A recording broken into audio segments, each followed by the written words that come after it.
So it has come to my attention that a lot of motion designers are afraid of using Substance Painter, and they spend a lot of time creating procedural textures when you can actually just do it in Substance Painter. I'm not sponsored by Substance Painter, but here's a crash course on it because I love it, it's great, and let's learn some stuff. Getting started, we're going to go over Cinema4D, Blender, and ZBrush and how to bring our content into Substance Painter. To start, we have to have an understanding of basic game development workflows. While I am no game dev, I've been spending a lot of time learning this stuff, and long story short, when you make game assets, you will typically have two versions of an asset. You have a low poly version, so I have this logo of mine, kind of in the style of Diablo, and I have a low poly version, and then a high poly version. So if we look at the low poly, it looks pretty cool, a little grungy, rocky bit, and if we hit ND on the keyboard, we can see all of the polygons. Now, if we Alt-click on our view and hide that and look at the high poly, it's much denser. It is significantly more dense. Let's hit ND or NC to view, and now this rock detail comes out a little bit more, or a lot more rather. So this being said, when it comes to making your game assets, you have the low poly and high poly, so you can project all of this really nice detail onto the low poly version, so you're not spending a bunch of game resources on a ton of polygons that you don't need. So we're gonna hide this high poly version for a second because there's another little gotcha that you need to know about bringing your content into Substance Painter. If we click on our materials, we can see that I have three materials here.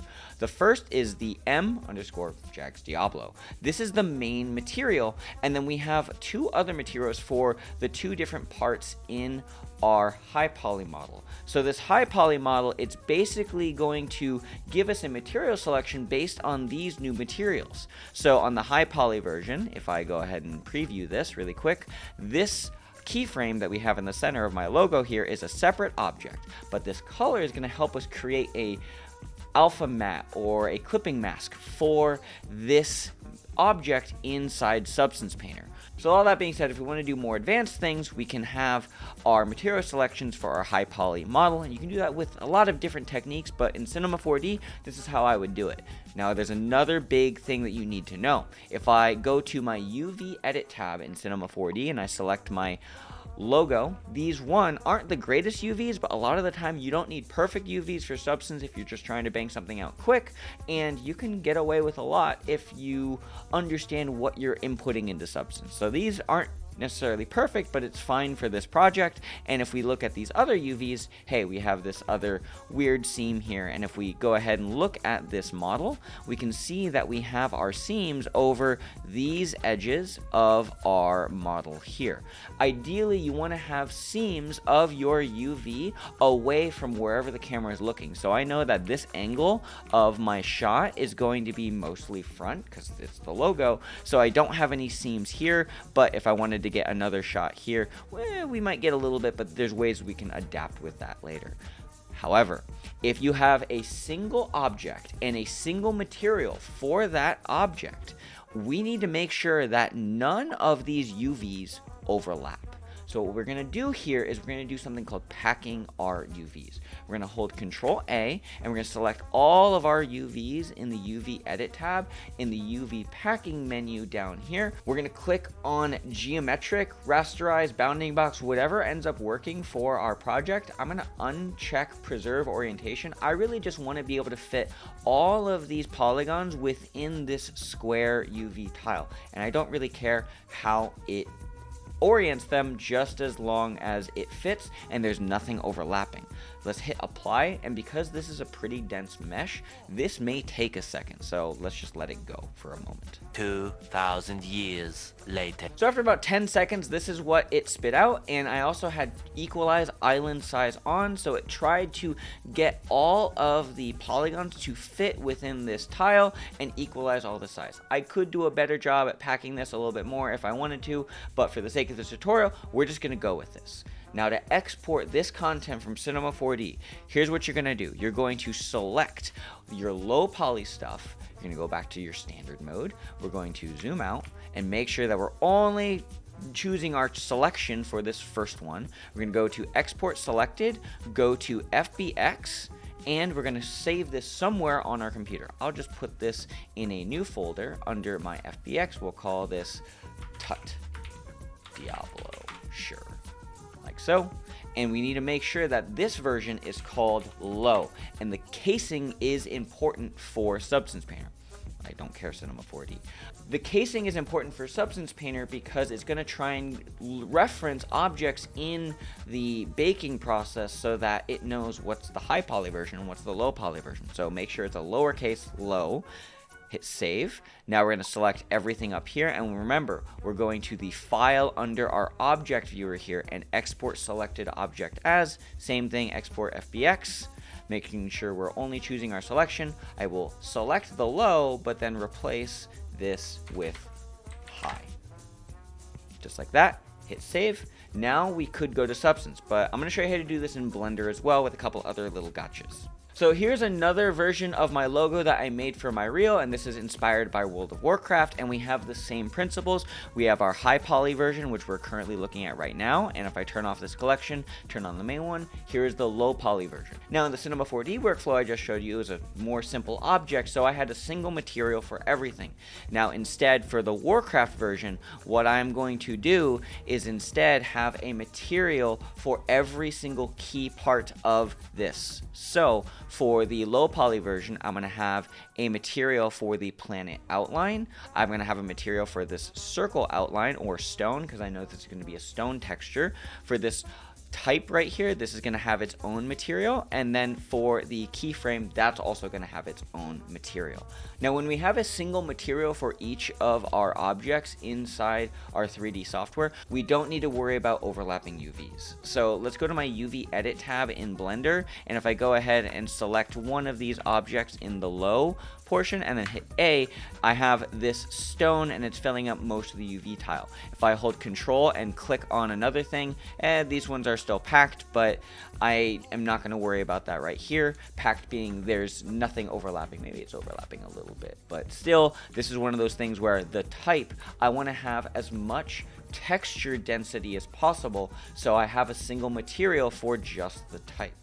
You could pack this if you wanted to, but you might get worse quality or less resolution of your materials in Substance Painter if you try and pack all of this all at once. So again, you really have to decide how close is our camera to our object and how high res does it need to look. That being said, I'm going to go ahead and take a look at the high poly version really quick. And if we look at our single object for our high poly, under our material selection, we're going to have a different material for each one of the high poly objects. Now it's important that in the high poly version we set the base color to just some random color. It does not matter, but this is important so we can create our alpha mats or our clipping masks or our color selections inside Substance Painter. So I'm going to go ahead and do that really quick, and now that's done, let's go ahead and export this. Same thing like we did in Cinema4D, we're going to go ahead and select all of our high poly stuff, go to File,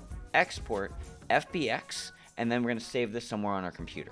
Now when we're saving this in Blender, we need to make sure that we only select our visible objects or selected objects, whichever one you're actually trying to view. I'm going to choose my selected objects because I just have the high poly versions selected here. Let's go ahead and hit Export FBX. Let's go ahead and minimize that collection, and let's export the low version now.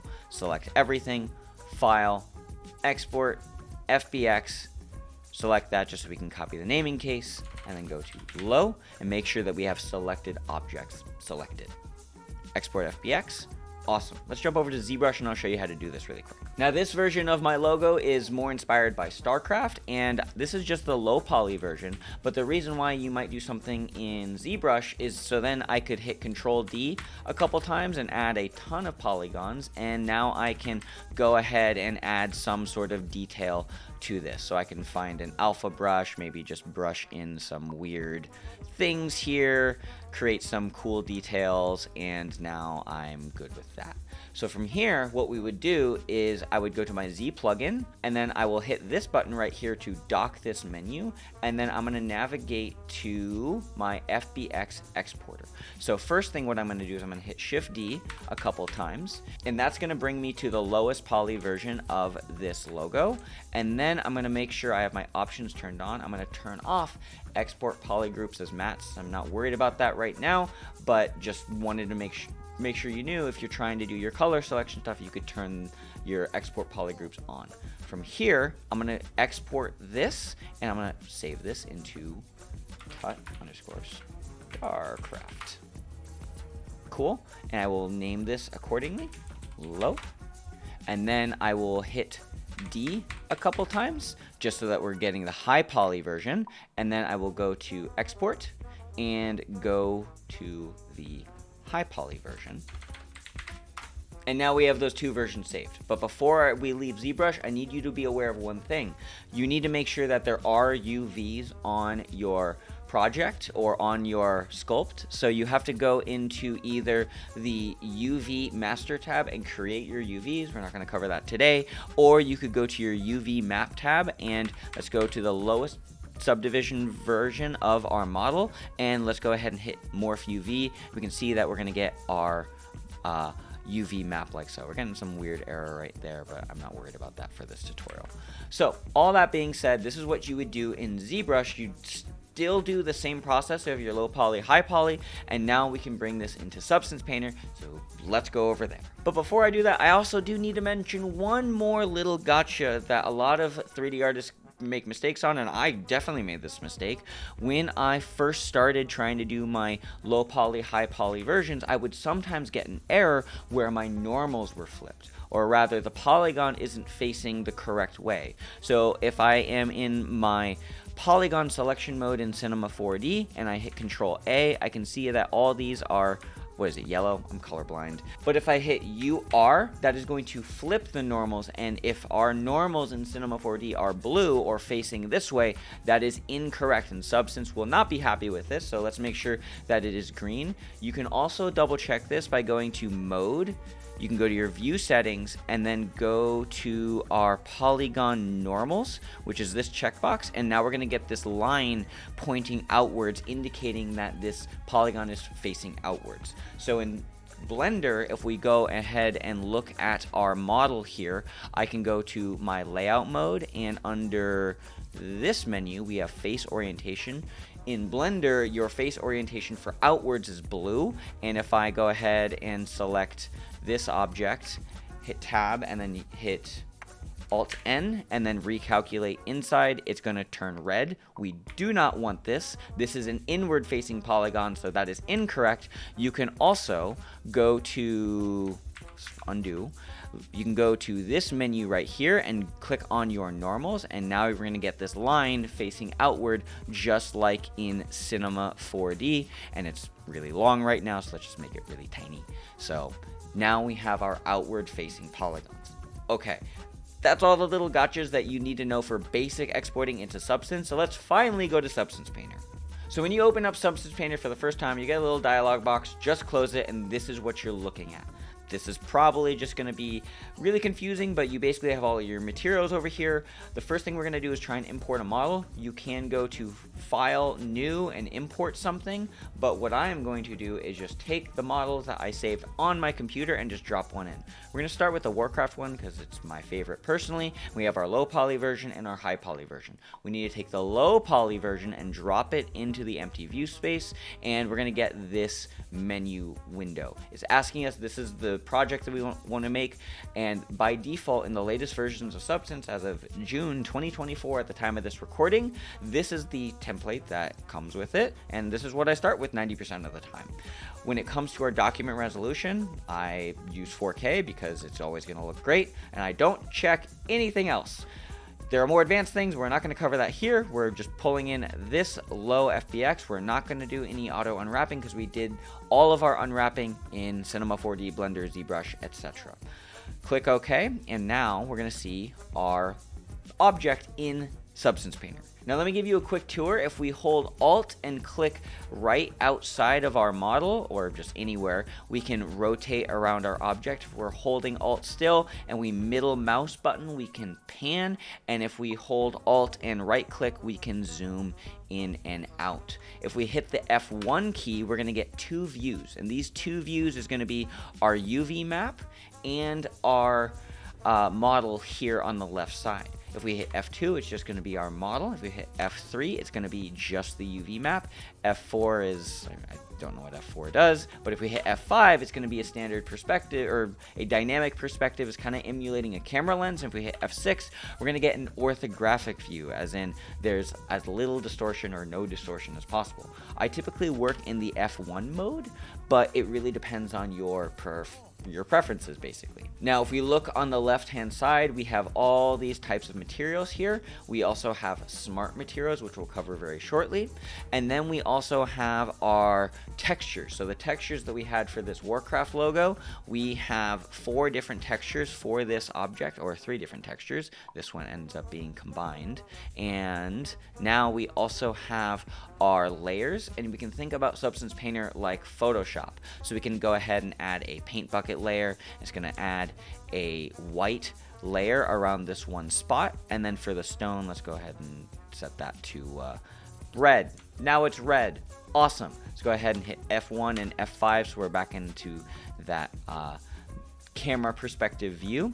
And then we could go ahead and select a different material here, and let's just drop in this aluminum, and it's going to happen on this backside right here.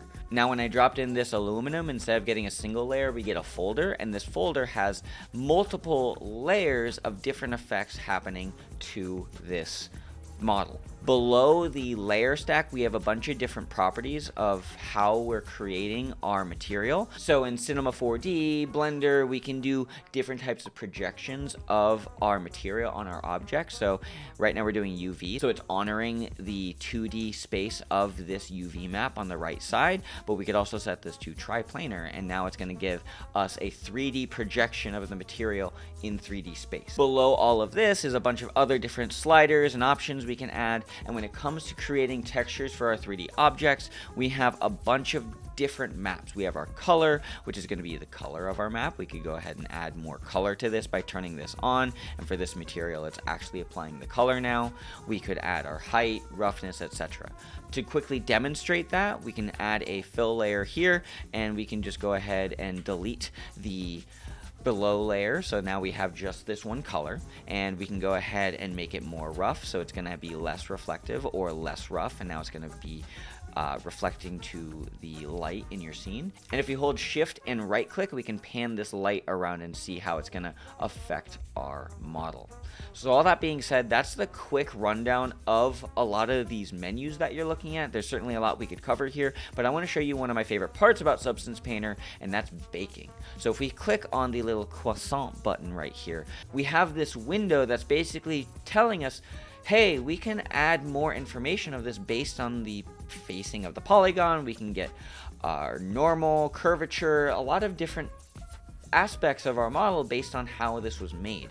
Now, the reason why we are doing a bake is because we can use smart materials and substance to get better effects without a lot of work. So in the baking process, the simplest and easiest way to do this is that we'll go to our output size, and I always set this to 4K, and then we could bake using the high poly mesh that we already created. You could even use the low poly, and it'll do its best to create a good bake based on the existing model. Let's go ahead and find that low poly, high poly model workflow. Let's find my path and go ahead and pull this in, and it's going to load up a 90 megabyte file that's much more detailed. And now if we look at this, it's giving us a preview of what information it's pulling from the high poly version.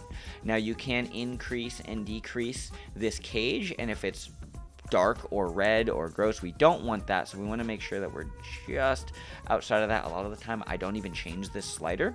And then we also have our anti-aliasing. This will make the baking process longer, but it should help clean up any video gamey artifacts that you might find when you do the baking process. I'll just set this to 4 for now, and then we're going to hit bake selected textures, and then we don't have to do anything. We just wait for it to finish, and it should make our thing better in just a moment. So let's wait.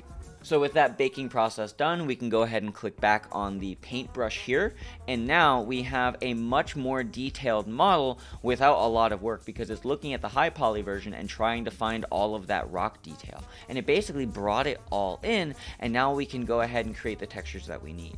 So if you've played World of Warcraft before, you'll know that this logo should really be a gold color. So let's go ahead, and in our assets here we have all these different types of materials, and the best thing when you're just getting started with Substance is starting with the smart materials, because it's going to do a lot of the work for you. Granted, I do recommend learning some of this stuff, but let's just start with this search bar here, and we'll type in metal, and we can find some gold armor. Sure. Maybe for the sake of this tutorial, we'll drop in this machine just to give you an idea of the cool stuff that we can do with it. And just based on the baking detail of our model, it's looking for information of the curvature, of the spacing, of the geometry to create this cool effect. I'm going to go ahead and just add the gold because this is technically more accurate to what the reference was. But now we have this gold texture, and if we look in really close, we get this really cool looking roughness pattern along the texture here. Now, we are getting a little bit of weird seam issues here, and you can typically solve that by going into your layer stack and changing the projection of your UVs from UV projection to, let's say, triplanar. For the sake of this tutorial, I'm not going to fix that right now just because we're trying to blow through a lot of content so you can make your materials better. So I'm going to delete both of these, and let's go ahead and import the other model because I want to show you something really cool about Substance Painter. Now, just to quickly demonstrate the ZBrush workflow, I'm going to go ahead and click File, New, and I'm going to select that logo that I created for the StarCraft version. We'll select the low version, set it to 4K, sure, and now we get this. Cool. But the low poly version isn't going to capture all of that very fine detail here, so I'm going to go to the bake section, select my high poly model and open, and then let it load because it's pulling in a 1.3 million polygon image or geometry, and we can go ahead and bake texture. We can see that the detail of that brush as this bakes is going to come in a little bit more. I'll let this finish. Cool, so now we have this baked version of the logo with those random weird veiny brush strokes here, and now what we can do is under the smart material section we can go ahead and find some sort of metal and maybe find this painted steel, and it should be able to catch. Yeah, there we go. We get a little bit of curvature and catching around those edges. So this is why you do the low poly, high poly workflow, especially with your high poly detail in the model, and then it's all just going to be baked in through textures. So let's go look at the other versions now. So I'm going to go to File, New, and let's go ahead and select our Diablo object, which was right here. Boop. And let's go ahead and set this to 4096, and I'm going to discard this. Now we have our stone type, and it's all in our scene, and we have a single material for this. Now I'm going to do the same process. I'm going to find my croissant. I'm going to set this to 4K. I'm going to bake the high poly version onto the low poly version and hit bake, and after just a moment it should give us a much more detailed model without a lot of work. And already this kind of looks like stone, but to bring this even further, we can go to our base materials here, and in the standard materials, let's just go ahead and type rock and maybe stone, because there's this stylized stone. I really like this one. So let's go ahead and take the stylized stone and drop it on. And this is already going to look pretty good. Now I'm going to set this projection to triplanar so we don't get any weird seams, and cool, that looks a little bit more like stone. Now, under our single material here, we can increase and decrease the tiling. So I'm going to make it look a little bit more intense, and sure, for the sake of this tutorial, that's fine. Now, what if I wanted to add some extra damage or detail to this? Well, that's where a lot of your special effects in Substance Painter comes through with generators, masks, and extra layers on top. So what I'm going to do is, for the sake of this tutorial, just add a fill layer. And this fill layer is basically taking up all of the color, height, roughness, metal, etc., and it's putting it on top of the stone material. Now I'm only going to select the color for now. And what if I wanted to have this white only appear around the edges of this? Well, what I could do is I could try and paint that in, but that's a huge waste of time. Instead, we're going to go ahead, right click, and add a black mask. So now we don't see this. Think of this like Photoshop. black conceals, white reveals. And when we right click on this, we can add a bunch of different types of effects to this black mask. So for example, I'm going to go ahead and add a generator.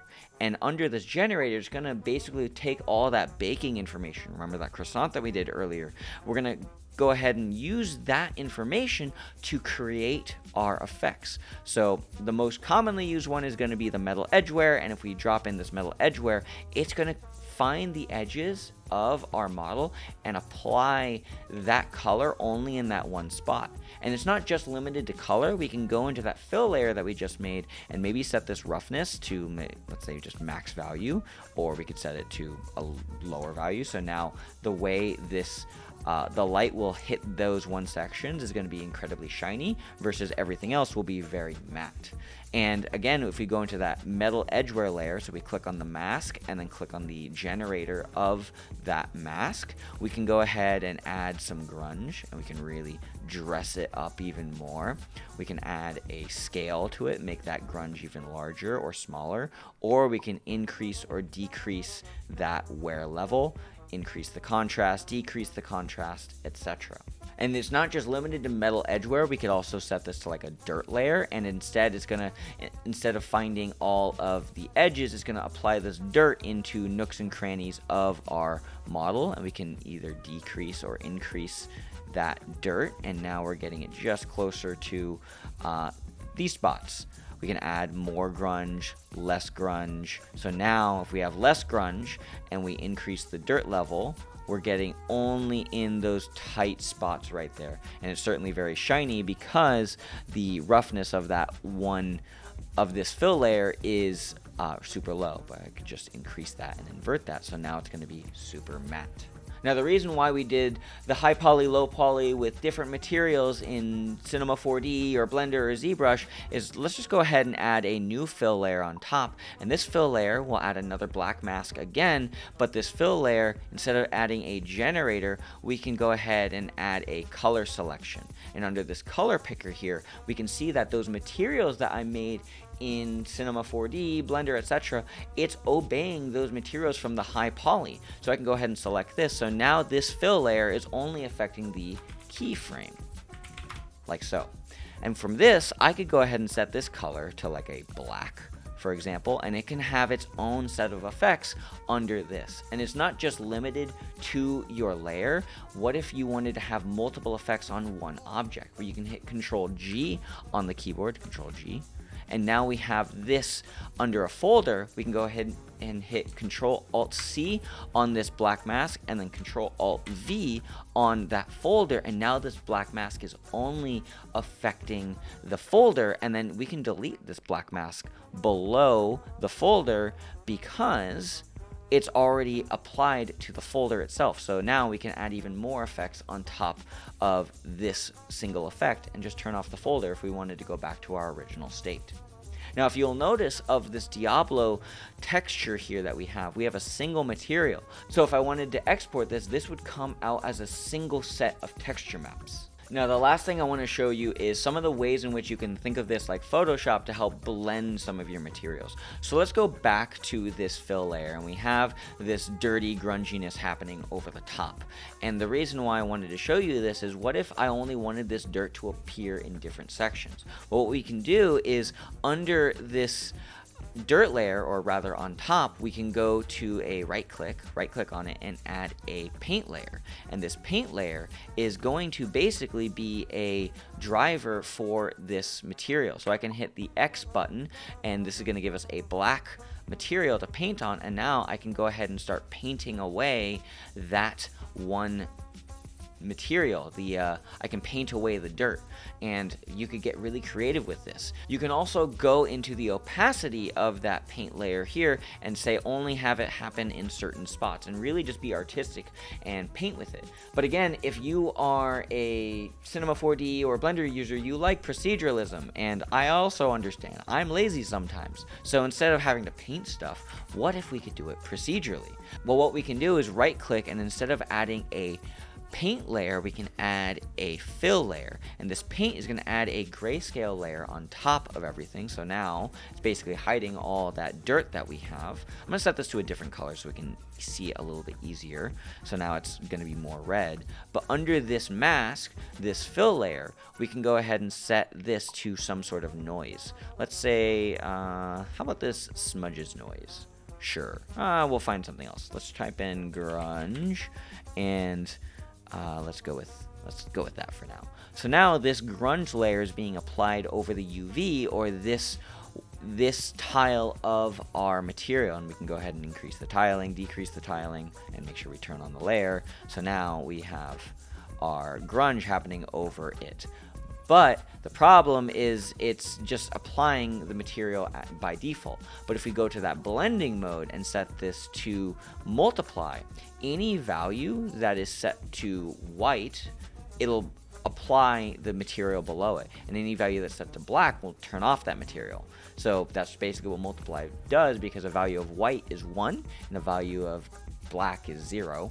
So you can basically go through these blending modes and add even more strong effects. So I'm going to blow through making this a little bit more realistic. Give me 1 second.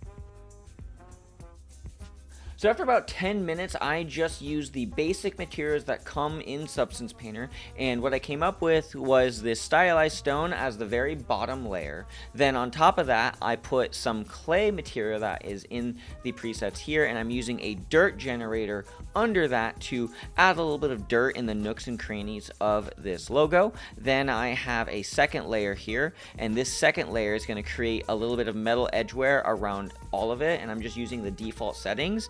Then from here, I went into and added a bit of height map around it, and this fill layer is only applying height, so I can increase or decrease this height to add even more detail to the surface of this without actually having to model it.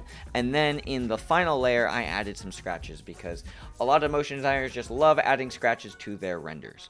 So all that being said, what you would do from here at this point is hit Control-Shift-E on your keyboard, and you save this somewhere on your computer. So let's go ahead and save this somewhere. Now, I already saved it, but it's worth addressing the type of output in Substance. So we have our output template here, and this PBR metallic roughness is the base template that we opened our project with. You can click on this menu and find a different render engine. So I have Redshift, I have Unreal down here. If you remember the game Crisis, there's the Cry engine, tons of different exports for different types of renderers, but the PBR metallic roughness is a good base to start with.